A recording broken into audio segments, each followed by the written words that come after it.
All right, so it's about almost 11 p.m. at night, and I'm in my garage right now, and I just was on a foam roller, if you know what that is, rolling out my muscles because they seem quite sore and I'm having some trouble sleeping. And, of the many thoughts that are coming to my mind, one of them is that I am 22, I'll be 23 in less than 6 months. And like before I know it, I'll be 30.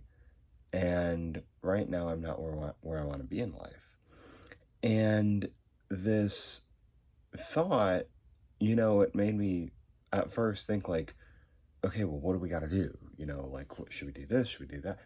Like, before I even like got into a rabbit hole of thoughts and gave myself an anxiety attack, which I've had before, I just told myself, we'll cross that bridge when we get to it. We'll cross that bridge when we get to it.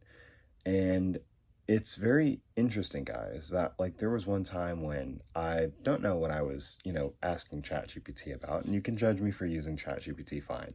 But it had said something that I'll never forget, which is that like you saying, I'll cross that bridge when I get to it, isn't procrastination, isn't passiveness. It is simply choosing peace in a situation where the only other alternative is chaos and confusion and worry and doubt and anxiety.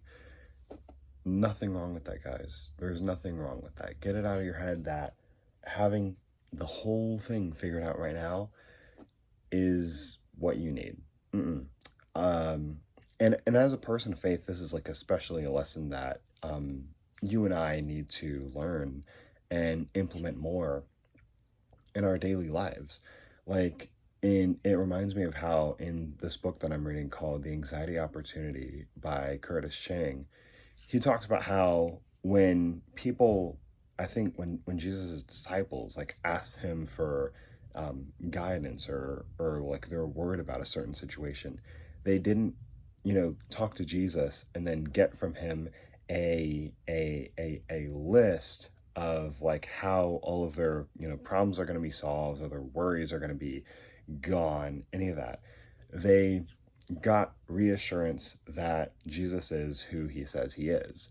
And when, like, basically, the line is something like that, like, that we need to focus on the who and not the what. Like, the what is, I'm gonna have this worry gone at this time in this, and it's gonna be gone by this specific way.